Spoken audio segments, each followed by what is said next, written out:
Hello friends, get ready to scary में आपका स्वागत है। और फ्रेंड्स, जैसी नाम की एक लड़की जिसे यह पुराना घर अपनी दादी से विरासत में मिला हुआ है। इस घर का कीमत काफ़ी ज़्यादा है और कई लोग इसे खरीदना भी चाहते हैं। जैसे कि दादी जब इस दुनिया में थी तब भी कई सारे लोग इस घर को बड़ी कीमत देकर खरीदना चाहते थे, क्योंकि यह घर शहर के बिल्कुल बीच में है और कई लोग इसे खरीद कर यहाँ पर मॉल या होटल बनाना चाहते हैं। लेकिन जैसे कि दादी इस घर को बेचने से साफ साफ मना कर दिया और मरने से पहले इस घर को जैसे को सौंप दिया और उससे कहा कि इस घर को कभी मत बेचना, क्योंकि वह जानती थी कि केवल जैसे ही इस घर को कभी नहीं बेचेगी। जैसे कि दादी जब इस दुनिया से चली जाती है तो उसके 1 महीने बाद जैसी उस घर में वापस आती है और साफ सफाई करना शुरू कर देती है, क्योंकि उसकी दादी ने उसे कहा था कि जब तुम इस घर में रहने लगो तो इस घर को अच्छे से सजा देना। साफ सफाई करते करते काफ़ी रात हो जाता है और वह काफ़ी ज़्यादा थक भी चुकी थी, इसीलिए वह फ्रेश होकर सो जाती है। सोने के कुछ देर बाद ही उसे एक आवाज़ सुनाई दिया। उसे ऐसा लग रहा था कि मानो जैसे नीचे कोई है और वह काफ़ी तेज सांस ले रहा है। उस आवाज़ से जेसी का पूरा कमरा गूंज उठा, जिसके बाद जेसी नीचे जाकर देखती है लेकिन नीचे कोई नहीं था। जेसी सोचती है कि शायद यह मेरा कोई वहम होगा और वह वापस जाने लगती है, लेकिन तभी उसे फिर से वही आवाज़ सुनाई दिया और इस बार उसे पता चला कि यह आवाज़ उसके पैरों के नीचे से आ रहा था। जैसे कहती है शायद बेसमेंट में कोई है और यह कहकर वह एक रॉड ले लेती है और बेसमेंट की ओर चली जाती है। बेसमेंट में जाने के बाद वह देखती है कि फिर से यहाँ कोई नहीं था, लेकिन वह आवाज़ उसे अब भी सुनाई दे रहा था। जिसके बाद जैसी उस बेसमेंट के हर एक दीवार के पास जाकर चेक करती है और फिर तभी उसे पता चलता है कि एक दीवार अंदर से खोखला है। जिसके बाद जैसी उस दीवार के ऊपर रॉड से मारती है और मारते ही वह दीवार ढह कर नीचे गिर जाता है और वह अब एक गुफा को देख सकती है जिसके अंदर काफ़ी अंधेरा था।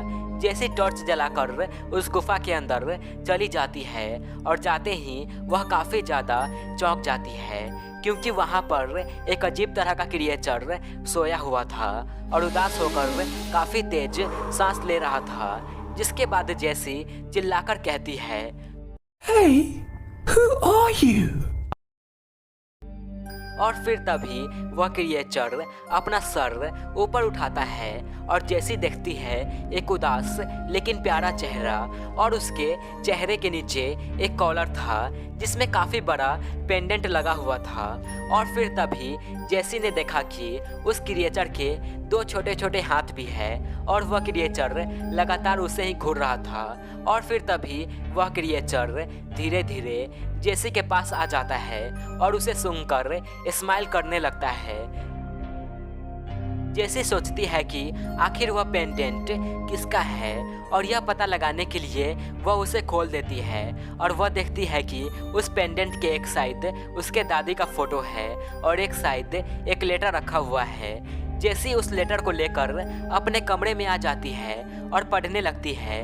उस लेटर में शुरू में लिखा हुआ था, डियर ग्रैंड डॉटर, अगर तुम ये पढ़ रही हो तो इसका मतलब है कि तुमने इसे खोज लिया है। उस क्रिएचर का नाम है ब्रिज वर्म और वह खतरनाक हो सकता है, यहाँ तक कि वह तुम पर हमला भी कर सकता है, लेकिन तब जब उसे भूख लगा हो। इसीलिए उसे हर दिन कुकीज खिलाना और सप्ताह में 1 दिन एक डॉग। उस लेटर को पूरा पढ़ने के बाद जेसी को पता चला कि जब उसके दादा और दादी बहुत साल पहले यहाँ पर घर बनाने के लिए आए थे तब उन्हें यहाँ पर एक बड़ा सा गुफा दिखा, जिसके बाद वे दोनों उस गुफा के अंदर चले गए और उन्होंने देखा कि उस गुफा के अंदर एक अजीब सा दिखने वाला क्रिएचर है।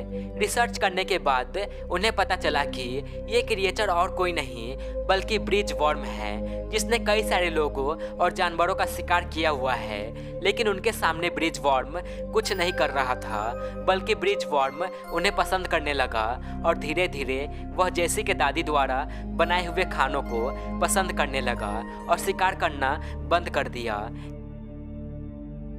जिसके बाद जेसी के दादा और दादी ने फैसला किया कि वे अपना घर इसी गुफा के ऊपर बनाएंगे और उसे पालतू जानवर की तरह रखेंगे, सभी से छुपाकर। और इसीलिए जेसी की दादी इस घर को बेचना नहीं चाहती थी, क्योंकि वह जानती थी कि अगर एक बार यह घर किसी और के हाथ में चला गया तो वह इस घर को तोड़कर यहाँ पर एक नया घर बनाएगा और ब्रिज वर्म उस गुफा से बाहर निकल जाएगा और फिर से शिकार करना शुरू कर देगा।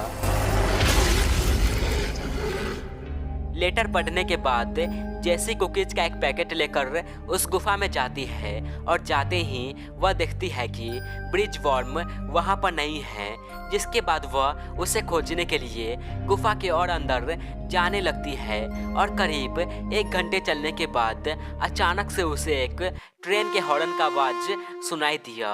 वह सुनने के बाद जेसी ने कहा, यहाँ पर तो कोई ट्रेन नहीं है, तो आखिर यह आवाज आया कहाँ से? और फिर तभी उसने अंधेरे में देखा लाल चमकती हुई आंखें। जेसी ने अपना टॉर्च उधर घुमाया और उसने देखा कि वहाँ आगे थॉमस द मॉन्स्टर ट्रेन खड़ा है और उसने अपने बॉडी में से काफ़ी बड़े बड़े और नुकीले स्पाइडर लेग्स भी निकाले हुए हैं। थॉमस को देखने के बाद जेसी ने सोचा कि शायद यह भी दादी माँ का कोई पालतू जानवर होगा, लेकिन तभी थॉमस अपने बॉडी को उन स्पाइडर लेग्स के ऊपर उठाकर अपना बड़ा सा मुंह खोल लिया और मकड़े का जाली फेंक कर जेसी को उसमें पकड़ लिया और धीरे धीरे थॉमस अपने स्पाइडर लेग्स के सहारे जेसी के पास आने लगा। जेसी डर के मारे जोर जोर से चिल्लाने लगी और फिर तभी उसने देखा कि ब्रिज वर्म उसके सामने आ गया और अपने छोटे छोटे हाथों से जाली को फाड़कर जेसी को उसमें से निकाल दिया। जेसी फ्री होते ही साइड में जाकर खड़ी हो गई और थॉमस और ब्रिज वर्म आमने सामने हो गए। थॉमस की आंखें और तेज चमकने लगी और ब्रिज वर्म में एक बड़ा सा स्माइल करते हुए अपने ओरिजिनल फॉर्म में आने लगा।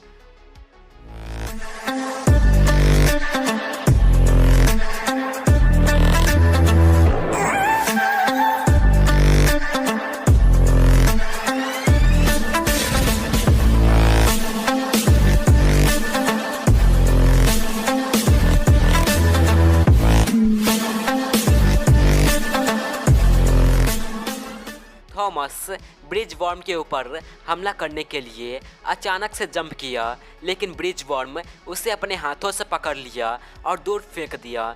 थॉमस फिर से उठा और ब्रिज वर्म के पास आने लगा, लेकिन तभी ब्रिज वर्म वहाँ पर पड़े हुए एक बड़े से पत्थर को उठा लिया और थॉमस के सर पर जोर से मारा और मारते ही थॉमस का सर फट गया।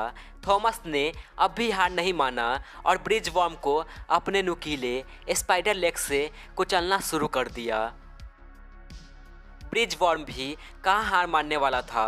उसने भी अपना नुकीला डंक ऊपर की ओर उठाया, जो बिच्छू के डंक जैसा दिख रहा था, लेकिन उससे काफ़ी बड़ा। तो ब्रिज वर्म ने भी अपना डंक ऊपर उठाया और थॉमस के सर में घोंप दिया और थॉमस वहीं पर खत्म। Bye bye, tata, good bye, गया। ब्रिज वर्म वापस से अपने वाइट स्किन को पहन लिया और जेसी ने फिर देखा एक उदास लेकिन प्यारा चेहरा। सो फ्रेंड्स, आपको यह स्टोरी कैसा लगा नीचे कमेंट करके ज़रूर बताएं और वीडियो पसंद आई हो तो लाइक और शेयर करना ना भूलें। और आप ऐसे ही और वीडियोज देखना चाहते हैं तो हमारे channel get ready to scary को अभी सब्सक्राइब कर लें। सो मिलते हैं अगले वीडियो में।